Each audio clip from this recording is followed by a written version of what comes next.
Quando em você tudo fala em isso. relacionamento com mulheres, na sua adolescência, o seu primeiro relacionamento mais forte foi com homem? Como que começou você também acabar se interessando e se relacionar também com mulheres, né? Eu nunca olhei para uma mulher e falei assim, quero ficar com ela. Certo. Nossa, que mulher linda, tenho interesse. Não, eu nunca tive isso. Eu nunca Com olhei. homem, sim. Você sabe que também não? Entendi. Eu também nunca tive nem com homem nem com a mulher. Eu nunca tive isso, esse desejo. Talvez pelo meu trauma Sim, lá sim. da minha Você infância. fechou mesmo. Fechei para tudo. Eu não tinha, nunca olhava com interesse, com desejo, nada. Tinha sim os meninos que eu queria me aproximar mais. Sim, Tinha. Mas eu nunca olhei, por exemplo, para uma mulher da mesma forma que eu olho para um sim. homem. Isso nunca aconteceu. Então, fato. Eu olhava para uma mulher, não tinha atração por ela. Só que teve uma menina que na minha juventude, lá com 15 anos, ela era tudo que eu queria ser. Ela era bonita, ela tinha os cabelos lisos enormes, ela tinha um corpo bonito, ela tinha um jeito, ela tinha liberdade, ela saía. E aí, o que, que aconteceu nesse contexto? Um dia, nós fomos fazer como que uma noite do pijama, assim, numa chácara, e nós estávamos, todas as meninas num quarto e os meninos no outro quarto. E no quarto das meninas, estava todo mundo dormindo no colchão, já era tarde da noite, várias meninas tinham dormido, mas eu estava lá olhando para o teto, estava na minha. Mas essa menina estava conversando com uma menina do lado. Eu estava ali escutando, de repente ela vira, começa a conversar comigo baixo e ela me dá um beijo na boca. E ali foi a minha primeira experiência. A primeira mesmo, de verdade verdadeira. Sim. Eu nunca tive atração por ela. Só que de alguma forma ela me encantava porque ela era muito o que eu queria ser. E aí o que, que aconteceu?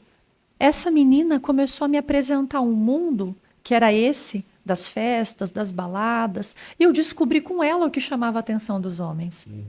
Então, de alguma forma, consciente ou inconsciente, ela era um caminho para eu atingir mais pessoas. E de fato foi o que aconteceu. Porque no final das contas eu já nem estava mais com ela. Né? Assim, ela abriu uma porta. Ela abriu uma porta.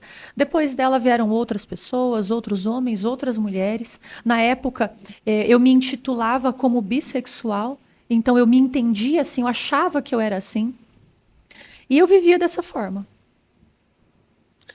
Mas você vivia totalmente em relacionamentos livres. Você não escolhia, Total. "Pô, eu estou namorando com essa menina, estou namorando com esse rapaz." Era uma vivência totalmente, entre aspas, livre, assim, totalmente aberta para tudo que acontecesse ali naqueles momentos. Exato.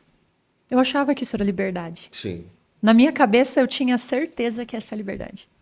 Qual o momento ali que ficou mais crítico entre os 15 aos 18, em termo familiar, em termo como pessoa, como adolescente mesmo ali, que já estava chegando ali na vida adulta, os momentos que você lembra, não, isso aqui foi muito crítico, isso aqui foi muito perigoso, isso aqui foi difícil de ter passado. Hoje, quando eu lembro, eu nem imagino como que eu passei por aquilo dali. Foi quando meus pais me convidaram a me retirar de casa. Nossa, Eles falaram assim: ou você faz esse retiro, ou não dá mais. Eles implicitamente e explicitamente nos atos já não me queriam mais ali. A sensação que eu tinha firmemente era que meus pais não me queriam mais em casa. E eu só tinha um caminho: ou eu ia para um retiro, que foi onde tudo aconteceu, né? Ou eu saía de casa. Eu só tinha essa opção. Eles já tinham tentado chamar minha avó, minha madrinha. Eles já tinham tentado de tudo.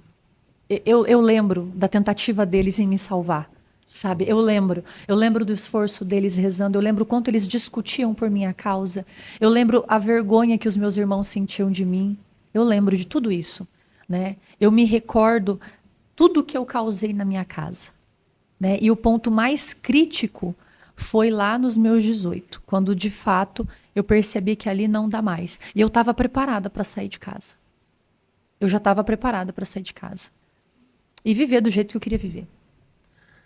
as pessoas contam assim que geralmente quando a pessoa vive algo parecido com o que você está falando, esse pessoal que leva para as festas, esses amigos, esses colegas e tal, claro, não são amigos e colegas e tal. Mas, ao mesmo tempo, são pessoas que fazem com que a pessoa se sinta bem, passam uma certa confiança e tipo assim, olha, eu tô aqui para o que der e vier. Não é bem assim, mas transparece ser dizer, ó, Juliana, nós estamos aqui, nós estamos com você.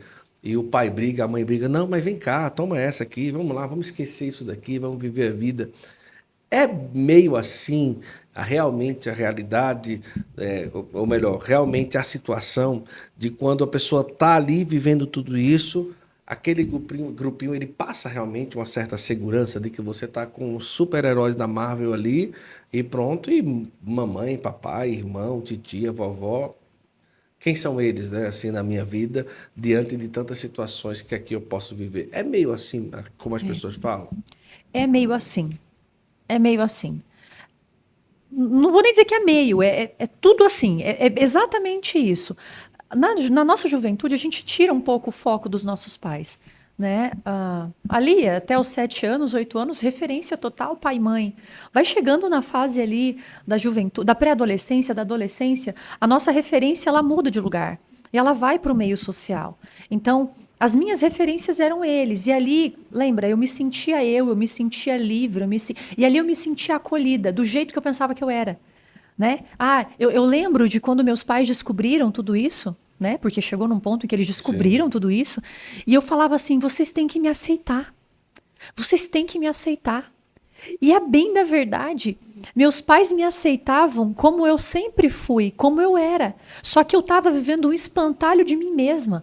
Os piercings, as tatuagens, as roupas, o cabelo, não era eu. Eu achava que aquela figura que eu tinha criado era eu. Não era eu. De fato, meus pais sabiam quem eu era. Mas eu achava que as pessoas da rua, do mundo, das festas, me conheciam mais. E eu só descobri que não era isso quando de fato eu me converti. Porque não restou nenhuma. E se elas fossem de fato minhas amigas, estariam comigo até agora. Sim. Mas aí eu aprendi que amigo é aquele que quer o que eu quero, que almeja o que eu almejo, que sonha o que eu sonho, que busca o que eu busco. Então chega um ponto, e chegou esse ponto de ruptura total com essas pessoas. E foi. Só não foi uma decepção, porque eu fui avisada sobre isso, né? Depois do meu processo de conversão, eu fui avisada sobre isso. Mas naquela época eu achava que sim, eles eram. E que se eu saísse de casa, eles iam me amparar. Sim. Que eles iam me manter, que eles iam. Olha, desequilibrada, doidinha. Nesses 3 anos, falando da questão afetiva, você não chegou a se relacionar com alguém de modo sério, por exemplo, estou namorando. Sério, não. Entendi. Sério, sério, de falar, nossa, vou apresentá-la em casa? Então acabou Não. que a lacuna de se sentir um lixo, ela foi só meio que assim, nada resolvida, foi só meio que enganada durante todos esses momentos, né? Tipo, eu pensei que estava sendo alguém, mas pelo contrário, estava sendo enganada e machucada mais ainda, né? A referência do lixo ela é muito forte para mim, porque eu me senti um lixo, eu passei a me comportar como tal e a aceitar toda a sujeira do mundo. Foi isso que aconteceu. Se eu pudesse trazer uma analogia, todo mundo que passava jogava uma sujeira. Todo mundo que passava na minha história, eu era podre, era sujo, era feio. Só que eu achava confundida, iludida, eu achava que era verdade.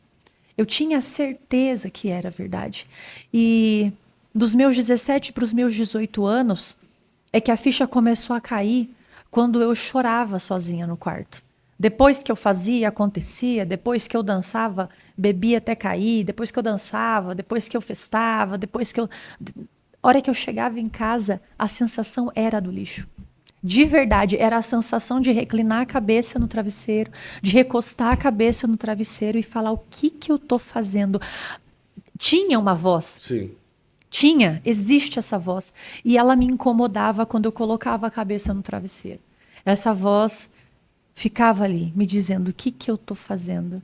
Sabe? O que eu estou fazendo comigo? E ali eu chorava.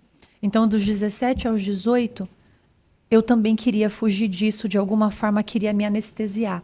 Então, foi quando veio no final dos meus 18 anos, dos meus 17 para 18 anos, quase com 18, veio a oportunidade do acampamento, que era aquela oportunidade, ou você faz ou você sai de casa, assim, que já não dá mais para ninguém.